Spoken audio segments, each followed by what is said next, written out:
Commander Jack Morris rubbed his tired eyes and stared at the screen again. 3 days. The strange ship had been sitting at the edge of the Arcturus system for 3 days now, and no one could figure out what it was or where it came from. Anything new? Jack asked, his voice rough from too much coffee and too little sleep. Lieutenant Susan Wright shook her head. Her blonde hair was pulled back in a tight bun, her uniform crisp despite the long hours. No, sir, it's just sitting there. No engine heat, no radiation, no signals, nothing. Jack walked closer to the main view screen of the United Earth Defense Force station. The mysterious vessel looked like a teardrop of liquid metal, its surface reflecting the distant stars with an odd bluish tint. It was beautiful in a strange way. And our scans still can't tell what it's made of? No, sir. The readings keep changing. Sometimes it seems solid, sometimes not quite there. Jack frowned. With the Vaxian Empire pushing closer to Earth every month, any unknown ship was a potential threat. The war had been going badly for humanity. Very badly. In 10 years, they had lost 17 colony worlds. Billions dead. The remaining human forces were stretched thin, tired and running out of options. Sir! The shout came from Ensign Peter Green at the sensor station. Multiple FTL signatures detected. Imperial ships incoming. Jack straightened his back. Battle stations. Alert all defense platforms. Red warning lights flashed as the station crew rushed to their posts. Jack moved to the command chair in the center of the operations room and brought up the tactical display. How many ships, Ensign? 7 dreadnoughts, sir.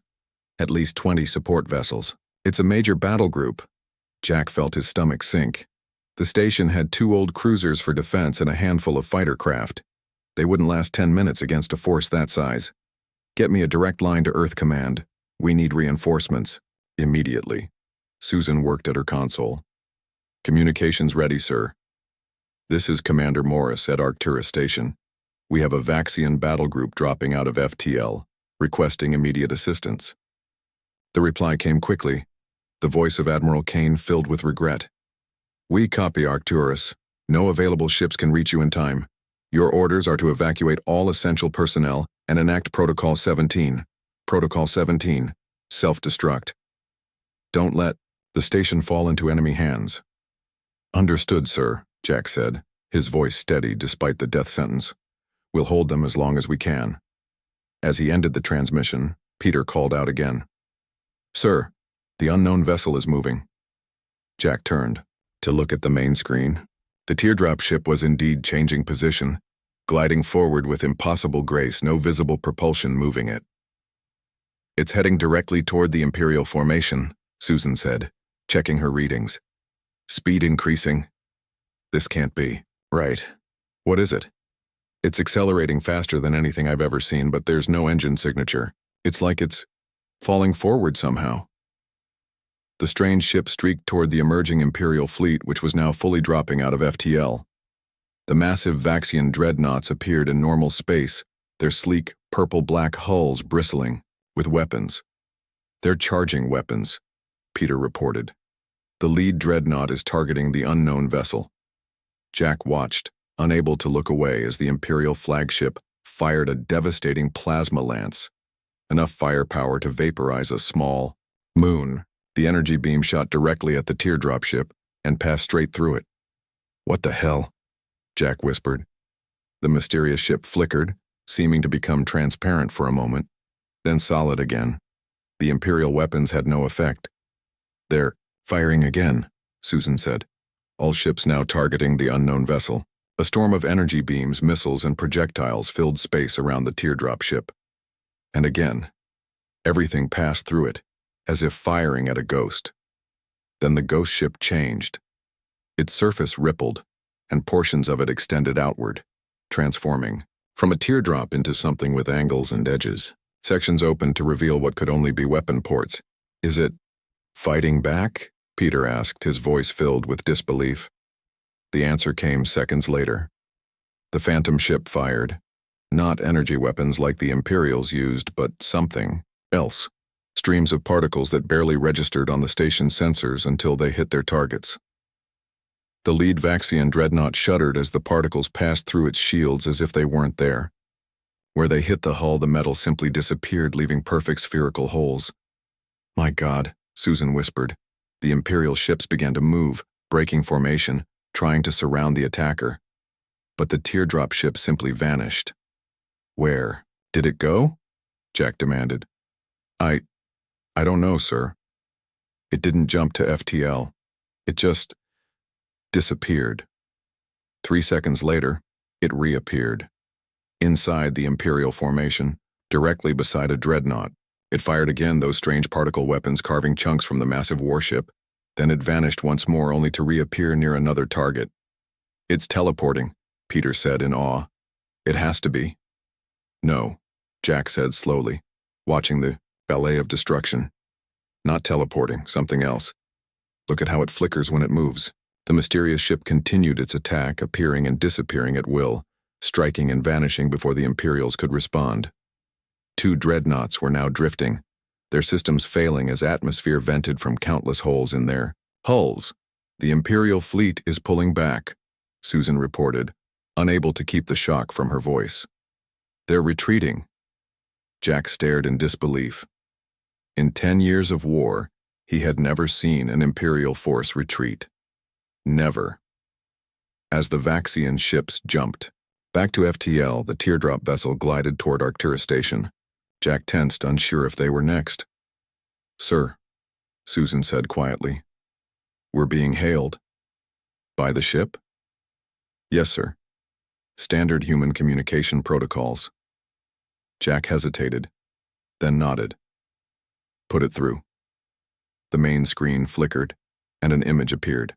Jack found himself looking at what appeared to be a human, a man with silver-tinted skin and startlingly blue eyes that seemed to glow from within. "Commander Morris," the figure said, his voice surprisingly normal. "My name is Alan Reeves. I believe we need to talk." Jack struggled to find words. You're human?" The silver man smiled. "In a manner of speaking, I am what humans will become. And I've come back to ensure you have the chance to get there." Jack looked at the tactical display, showing the retreating Imperial ships and the 2 destroyed dreadnoughts. Then back at the being called Alan. "I think," Jack said slowly, "that we have a lot to discuss." Dr. Olivia Bennett was not used to being summoned by military officials. As a physicist specializing in quantum mechanics and theoretical dimensions, she spent most of her time in labs or classrooms. But the urgent message from Earth Defense Force headquarters could not be ignored. Her shuttle landed at the Nevada complex just after sunset. Armed guards met her and escorted her through multiple security checkpoints. Nobody would tell her why she was there. Finally, she was led into a large conference room. A group of serious-looking military officers sat around a table. At the head was Admiral Frank Peterson, the highest-ranking officer in Earth's defense forces. "Dr. Bennett," the Admiral said, standing to greet her. "Thank you for coming so quickly." "I didn't have much choice," Olivia replied. She tucked a strand of her brown hair behind her ear. "Your message said it was a matter of planetary security." "It is." Frank gestured to an empty chair. "Please sit. What I'm about to show you is classified at the highest level." Olivia sat down, suddenly aware of how out of place she felt in her simple blouse and pants among all the uniforms. Frank tapped a control on the table. A holographic display appeared in the center, showing footage of space. Olivia recognized a defense station, and then saw several massive ships appearing. "This is footage from Arcturus Station 3 days ago," Frank explained. "What you're seeing is an Imperial battle group arriving to attack the station." Olivia watched as the ships began to fire at something. Then she saw it, a strange teardrop-shaped vessel that seemed to simply ignore the weapons fire.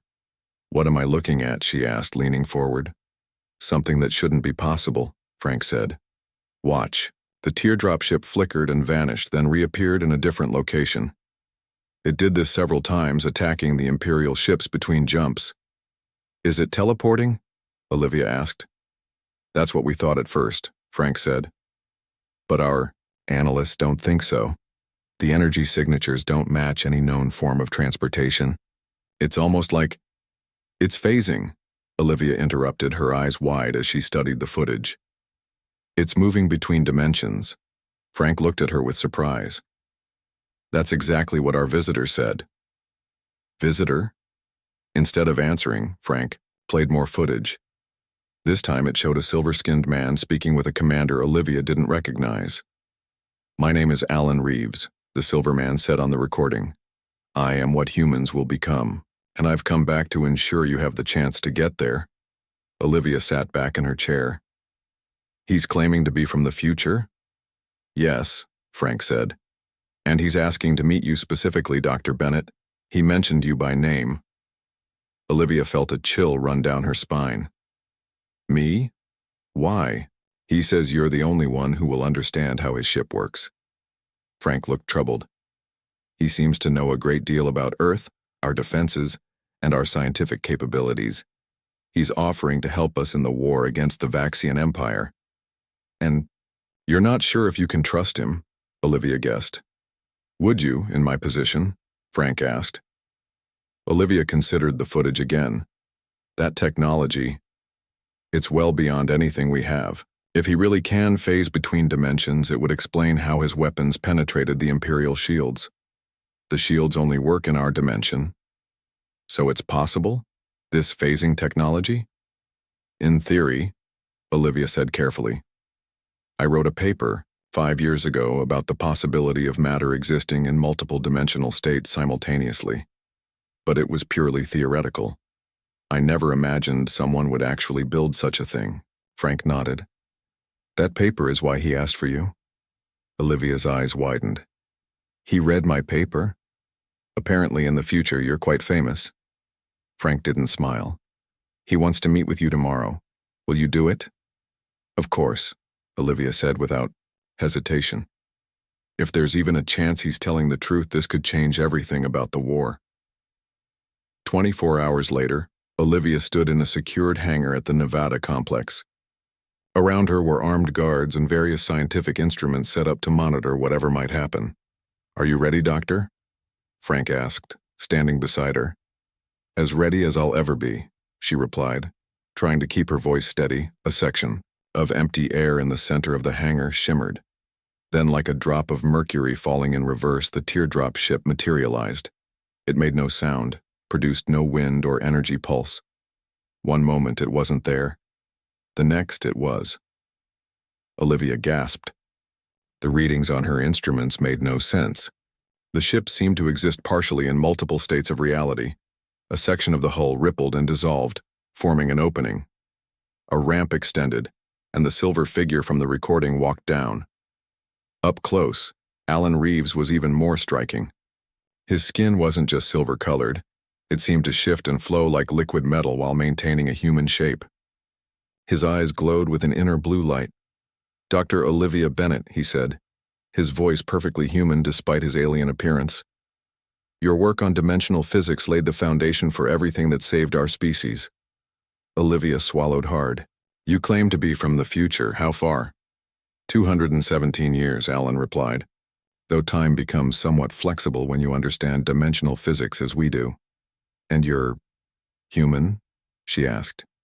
Enhanced, evolved, but yes, human at our core. He walked closer, the guards tensing around them. We chose to change ourselves, to survive what was coming. The Vaxian Empire is only the beginning of humanity's challenges. Frank stepped forward. You say you're here to help us? Why? If you're from the future, doesn't that mean we survived anyway? Alan's expression turned serious. Time isn't fixed, Admiral. There are many possible futures. In some, humanity is extinct within 5 years. In others, we survive but remain trapped in this solar system forever. I come from a timeline where we flourish among the stars, but that future is in danger of being erased. By what? Olivia asked. By choices being made right now, Alan said. The Vaxians have discovered something that will give them power beyond anything you can imagine. If they harness it before humanity is ready, all possible futures where humans exist will collapse. And you want to stop them, Frank said. I want to give humanity the tools to stop them, Alan corrected. I can't simply fight this war for you. That would create worse problems. But I can share specific technologies, like the dimensional phase drive, that will let you fight on more equal terms. Olivia's scientific mind was racing with questions. Your ship, the way it phases, that's what you're offering us? Alan nodded. Dr. Bennett, in my timeline, you were the one who perfected the theory. I'm simply bringing you the practical application a bit early. And what do you want in return? Frank asked suspiciously. Only that humanity survives, Alan said. And that when the time comes, you make the right choice about what kind of future you want to create. Olivia and Frank exchanged glances. The offer seemed too good to be true, but with the Vaxian Empire closing in on Earth, they were running out of options. When can we begin? Olivia asked. Alan smiled. We already have. 6 weeks passed in a blur of activity. The large underground facility in Nevada had been transformed into a hub of frantic work. Engineers, scientists, and military personnel worked day and night with a single purpose: to understand and reproduce the phantom technology from Alan's ship. Commander Jack Morris walked through the busy main lab, dodging technicians who rushed past with equipment. He had been reassigned from Arcturus Station to oversee the military aspects of what they now called Project Phantom. In the center of the lab, Dr. Olivia Bennett stood with Alan, both looking at a complex holographic model floating above a table. Olivia looked tired but excited, her eyes bright despite the dark circles beneath them. Commander Morris, she called when she spotted him. Perfect timing, we just had a breakthrough. Jack walked over to them. He was still uncomfortable around Alan. The silver-skinned visitor was polite and helpful, but there was something unsettling about talking to someone who claimed to be a future human. What kind of breakthrough? Jack asked. Alan gestured to the hologram. We've adapted the phase drive to work with your current technology. It won't be as effective as my ship, but it should allow a properly equipped vessel to phase between dimensional states. Jack studied the hologram, which showed a complex-looking device attached to what appeared to be a standard Earth ship engine. So we'll be able to disappear and reappear like your ship? He asked. Not exactly, Olivia explained. Your ships won't be able to stay in the phase state as long as Alan's, and the transitions will be rougher. But yes, in principle, you'll be able to phase out of normal space to avoid weapons fire, then phase back into attack. How soon can we test it? That's why I called you over, Olivia said with a smile. Admiral Peterson has authorized a test run. We've installed a prototype on a small shuttle. They want you to pilot it. Jack's eyebrows rose. Me? Why not a test pilot? Because, Alan said, if this works, you'll be commanding the first full-sized ship with the phase drive. You need to understand how it feels. 2 days later, Jack sat in the cockpit of a modified shuttle on a remote desert landing pad. Engineers had spent 48 hours straight installing the prototype phase drive. The shuttle's interior was crammed, with extra equipment, leaving barely enough room for Jack in the pilot's seat. Olivia's voice came through his headset. All systems check out, Commander. Remember, the phase state is only stable for about 15 seconds with this prototype. Don't stay phased longer than that. What happens if I do? Jack asked. There was a pause before Olivia answered. We're not entirely sure. Possibly nothing. Possibly you'll be trapped between dimensions.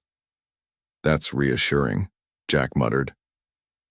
The controls are simple, Alan's voice joined in. The red lever to your left activates the phase drive. Pull it down to enter the phase state, push it up to return to normal space. Jack located the lever. Copy that. Starting engines now. The shuttle hummed to life. Jack guided it up from the landing pad, climbing to 5,000 feet above the desert floor.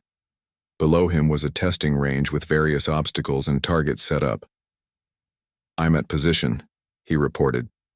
Beginning test run. Jack took a deep breath and pulled the red lever down. The world around him changed. The sky shifted from blue to a strange purplish gray. The desert below became translucent, as if he were looking at it through foggy glass. Most strangely, he could see faint outlines of structures that weren't there in the real world. I'm phased, he said into his headset but heard no response. Communications didn't work in the phase state. Jack guided the shuttle down toward the target range. He passed directly through a metal tower, feeling no resistance. It was like flying through a hologram. Counting in his head, Jack reached 14 seconds and pushed the lever back up. The world snapped back to normal, colors returning to the proper hues. The sudden transition made his stomach lurch. "Red. Me? Commander, do you read me?" Olivia's voice was saying in his ear. "I'm back," Jack replied. "It works. I just flew through a solid metal tower." He heard cheers in the background of the transmission. 3 weeks later, Jack stood in a large hangar looking up at the ESS Challenger. It was an older cruiser that had been extensively modified, with new sections built onto its hull to accommodate the full-sized phase drive. It looked strange, with bulges and new angles that disrupted its once sleek profile. But Jack thought it was the most beautiful ship he'd ever seen. "She's ready," Olivia said, walking up beside him. "First Earthship, with a working phase drive." "How long can she stay phased?" Jack asked. "Up to 2 minutes at a time, with a 30-second cooldown between phases." Olivia smiled proudly. "It's a huge improvement over the shuttle prototype. Still nowhere near what Alan's ship can do." "No, but it's a start, and we're already building 5 more retrofit kits for other ships." Jack nodded. "When do we test her in space?" "Tomorrow. Admiral Peterson wants a full demonstration. If it works as expected, the Challenger will be deployed immediately." "Against the Vaxians?" "Yes. Our latest intelligence shows they're gathering a fleet at Proxima Centauri. We think they're preparing for a final push toward Earth." Jack looked back at the ship. "And they have no idea what we've built?" "None," Olivia confirmed. "Alan says surprise is our greatest advantage right now." Speaking of the visitor, Jack glanced around. "Where is he anyway? I haven't seen him for days." Olivia's expression grew more serious. "He's been working on something separate, something he won't fully explain to anyone." She hesitated. "Jack, sometimes I wonder if we're being told everything." "You don't trust him?" "I do, mostly. The phase technology works exactly as he said it would, but I think he has other goals he's not sharing." Before Jack could respond, alarms began blaring throughout the base. Red emergency lights flashed. Both of them tensed, looking around for the source of the alert. A voice came over the facility's speakers. "Attention all personnel. This is not a drill. Vaxian scout ships have been detected in Earth orbit. All military personnel report to battle stations immediately." Jack and Olivia exchanged alarmed looks. "They're here already?" Olivia said. "How is that possible? Our deep space sensors should have detected them days ago." Jack was already moving toward the Challenger. "The demonstration just got moved up. We need to get this ship into space now." "Wait!" Olivia called, running after him. "The final safety checks aren't complete. We don't know if the drive will function properly in actual combat." Jack kept walking. "We don't have a choice. If Vaxian scouts are already here, their main fleet won't be far behind." As they reached the boarding ramp, Alan appeared, moving quickly toward them. His silver skin seemed to shimmer with urgency. "Commander," he said, "this is happening faster than it should. The timeline has shifted." "Meaning what exactly?" Jack demanded. "Meaning the Vaxians must have discovered something that gives them an advantage." Alan's glowing blue eyes seemed more intense than usual. "You need to get the Challenger into space immediately." "That's the plan," Jack said. "Are you coming with us?" Alan shook his head. "No, I have other preparations to make. But remember what I taught you about the phase drive. Don't just use it to avoid attacks, think about where you reappear. Position is everything." With those cryptic words, Alan turned and hurried away, leaving Jack and Olivia staring after him. "I don't like this," Olivia said quietly. Jack took a deep breath. "Neither do I. But we have a job to do." He gestured toward the ship. "Let's go make some Vaxians very, very confused." The ESS Challenger rose into the night sky, engines glowing blue against the darkness. Inside the bridge, Jack Morris sat in the captain's chair, surrounded by a hastily assembled crew. Most were test pilots or engineers who had been working on the phase drive project. None of them, including Jack, had expected to be heading into actual combat so soon. Olivia Bennett stood at a nearby console, monitoring the phase drive systems. She wasn't military, but no one knew the new technology better than she did. All systems nominal commander, reported Lieutenant Susan Wright, who had followed Jack from Arcturus Station to become his second-in-command.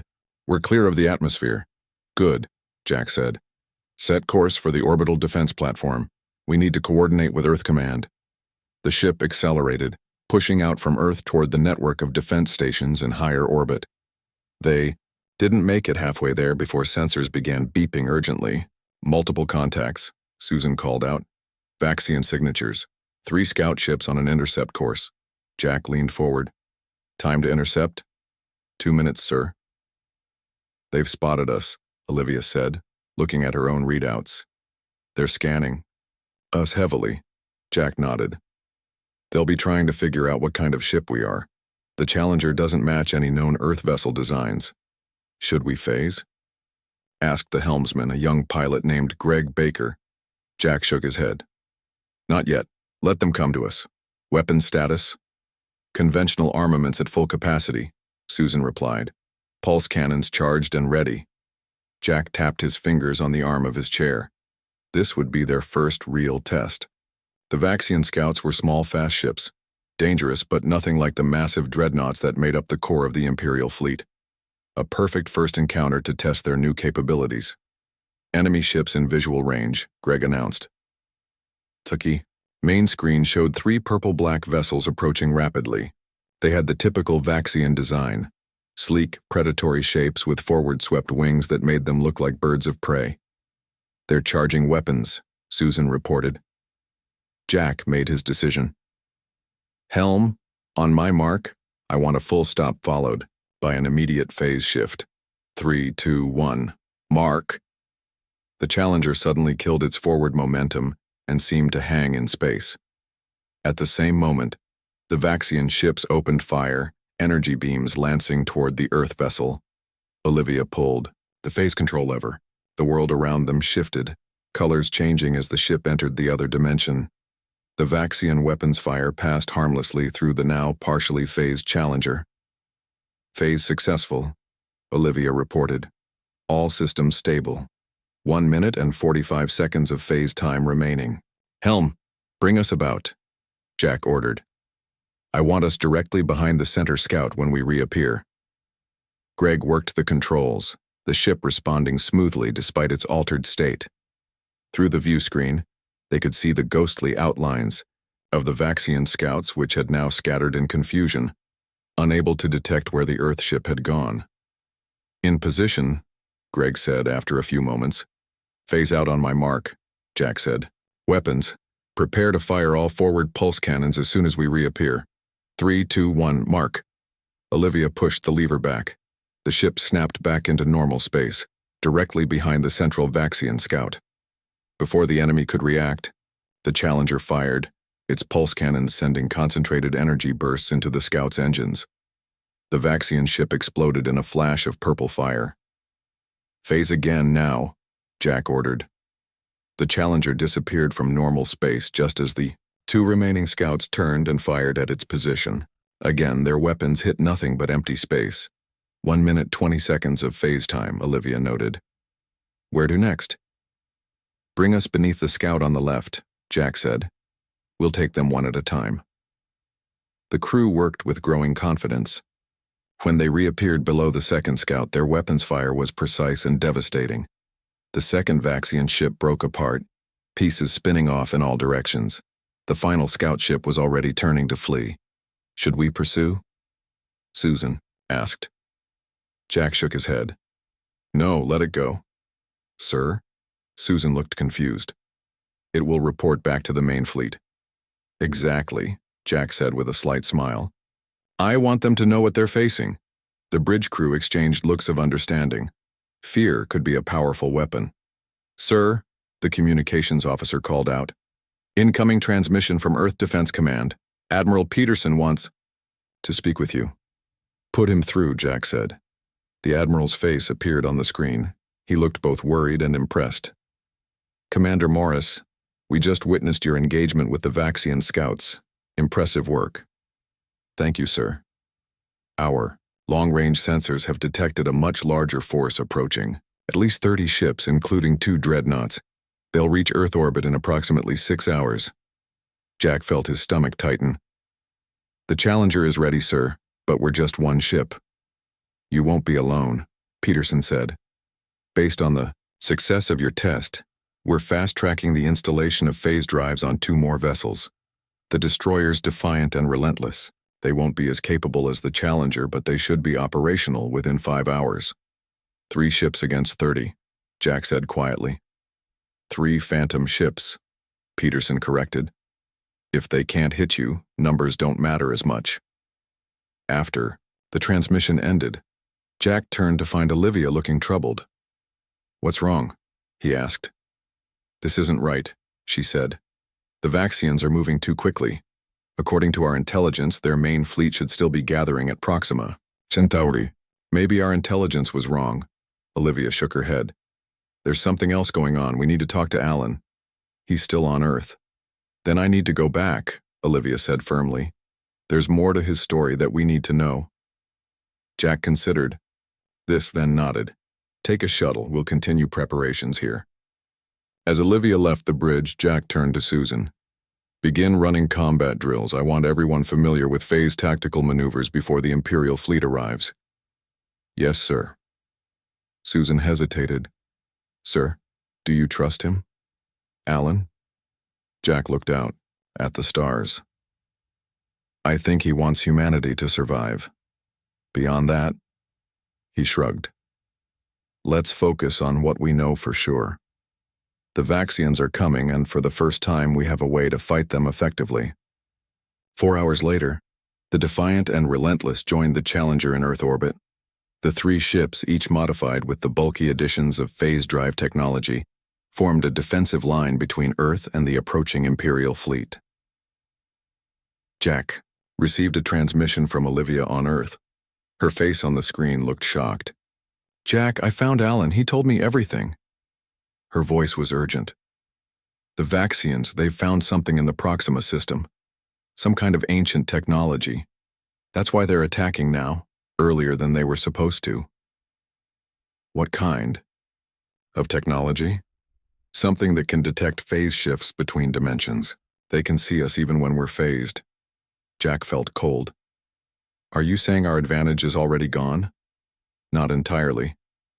Olivia looked off-screen, presumably at Alan. "There's a way to modify the phase drives to operate on a different frequency. Alan's showing us how, but it will take time." "Time we don't have," Jack said. "The Imperial fleet will be here in less than an hour." Olivia's face was grim. "Then you'll have to fight with what you have. Be unpredictable, Jack. Don't fall into patterns. And remember what Alan said about positioning. Position is everything," Jack repeated. Olivia nodded. "We'll work as fast as we can on the modifications. Good luck, Jack." As the transmission ended, Jack looked at the tactical display showing the approaching Imperial fleet. 30 ships against their 3. And now, the enemy might be able to see them even when phased. "Orders, sir?" Susan asked quietly. Jack straightened in his chair. "Alert the Defiant and Relentless. We're moving to intercept the Imperial fleet before they reach Earth orbit. If they can see us when we're phased, we'll just have to be faster. And smarter." As the 3 Earth ships accelerated toward the coming battle, Jack thought about Alan's words again. Position is everything. Perhaps it was time to show the Vaxian Empire just what a phantom ship could really do. The 3 Earth ships moved through space in tight formation. Jack Morris watched the tactical display as the red dots representing the Vaxian fleet grew closer. 30 against 3. The odds were impossible. "All hands to battle stations," Jack ordered. Phase drives at full capacity. The crew of the Challenger moved with practiced efficiency. In the short time they had worked together, they had become a solid team. "Vaxian fleet now in visual range," Susan reported. The main screen showed the approaching Imperial Armada. The 2 massive dreadnoughts led the way, surrounded by smaller cruisers and frigates. Their purple-black hulls seemed to absorb the light of the distant sun. "Open a channel to Defiant and Relentless," Jack said. When the captains of the other two ships appeared on screen, Jack spoke clearly and confidently. "This is our moment. Remember your training. Use short phase jumps. Don't stay phased for more than 30 seconds at a time. And most importantly, position is everything." He closed the channel and turned to his crew. "Let's show them what Phantom ships can do." The Earth vessels accelerated toward the Imperial fleet. The Vaxians, seeing only 3 ships coming to challenge their 30, opened fire with a barrage that lit up space.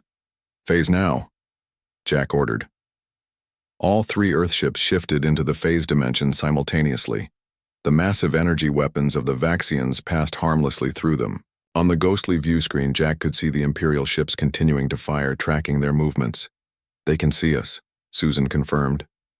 "Just like Olivia warned." "But they still can't hit us," Jack noted. "Helm, take us directly into their formation. Position us above the lead dreadnought." The Challenger glided through space like a ghost, passing through solid matter as if it weren't there. The Defiant and Relentless followed, each targeting different enemy vessels. "In position," Greg reported. "Phase out and fire everything we have at their main weapons array," Jack ordered. The Challenger snapped back into normal space directly, above the huge Imperial flagship. Before the Vaxians could react, the Earth ship fired all its weapons at the vulnerable weapon systems on the dreadnought's dorsal surface. Explosions rippled across the Imperial ship. Jack didn't wait to see the extent of the damage. "Phase again now." The Challenger disappeared just as return fire lanced through the space it had occupied. Jack saw that the Defiant and Relentless had executed similar attacks on other Vaxian vessels before phasing out again. "Phase drive at 70%, Olivia reported from Earth via their comlink.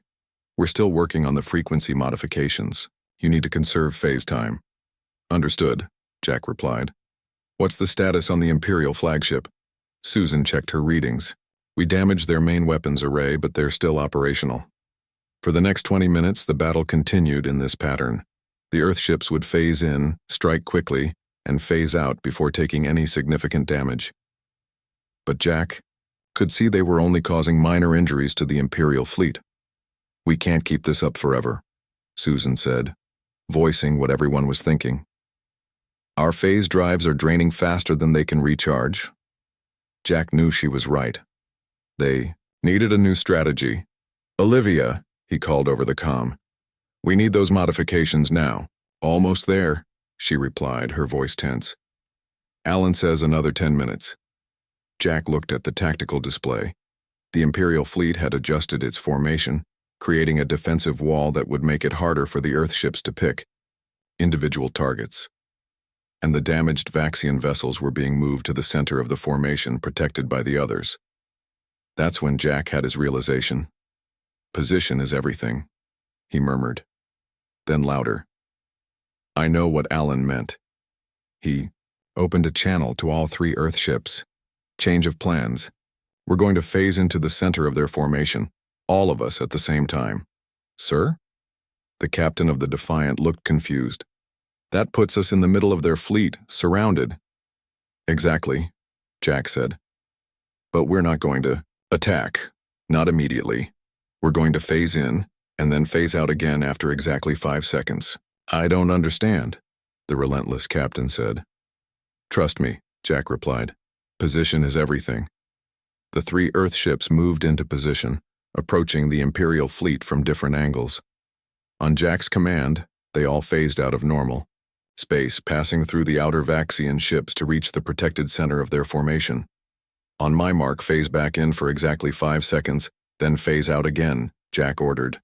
3, 2, 1, mark. The 3 Earth ships reappeared, in the heart of the Imperial fleet. Surprised, the Vaxians took a moment to react. Before they could fire, the Earth ships disappeared again. "What did that accomplish?" Susan asked. Jack smiled grimly. "Watch."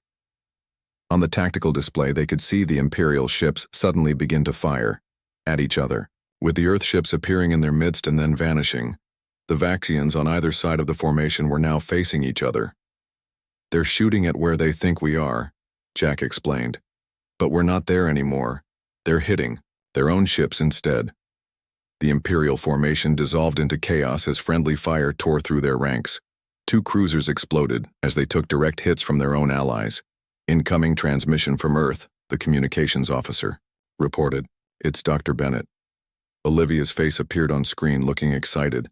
We've done it, Jack. The modifications are ready. I'm sending the new frequency codes now.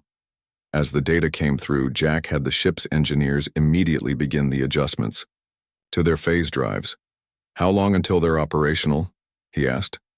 5 minutes, came the reply from engineering. Make it 3, Jack said. We might not have 5. Outside, the Imperial fleet was regrouping.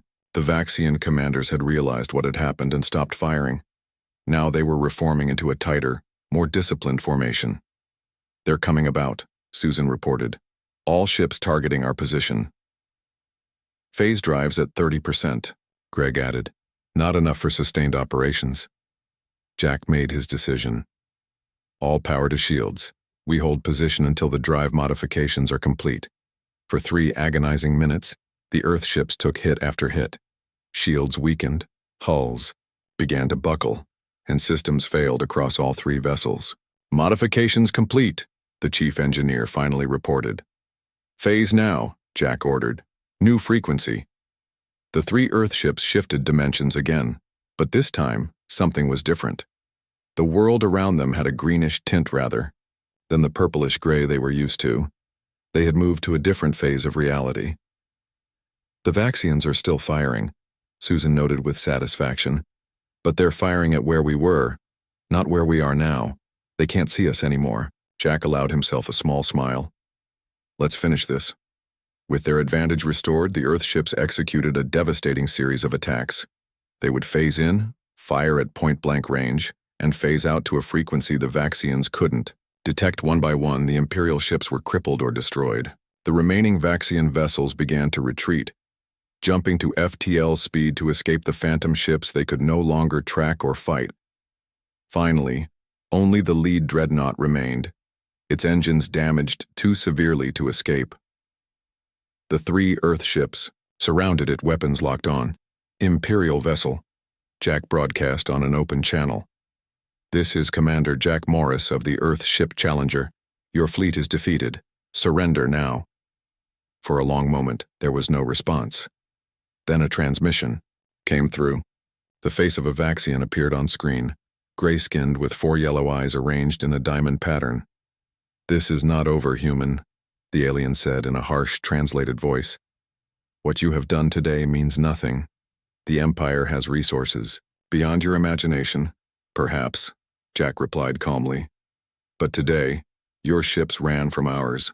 The entire galaxy will know that when faced with Earth's Phantom fleet, the mighty Vaxian Empire turned and fled. The Vaxian commander's eyes narrowed in anger, but he gave the order to surrender. The battle was over. 2 days later, Jack stood, with Olivia and Admiral Peterson in the underground facility in Nevada. Alan's ship was preparing to depart. You're leaving already? Olivia asked the silver-skinned visitor. Alan nodded. My work here is done. The phase drive technology will give humanity the edge it needs in the coming conflicts. Will we see you again? Jack asked. Perhaps, Alan said with a small smile. Time is fluid when you understand dimensions as we do. As they watched Alan's teardrop ship rise silently into the air, Jack turned to Olivia. Do you think he told us everything? About the future? Olivia shook her head. No, I think there's much more happening than he revealed. But he gave us what we needed most, a fighting chance. Admiral Peterson nodded in agreement. And right now, that's enough. The Vaxians will be back, but next time, we'll be ready. For them. Alan's ship shimmered and vanished, returning to wherever or whenever it had come from. Jack looked up at the empty sky, thinking about the future. Humanity had faced its greatest threat and survived. More than survived. They had won a decisive victory. But as he remembered the certainty in Alan's eyes when he spoke of greater challenges to come, Jack knew this was just the beginning. The Phantom ships had changed everything.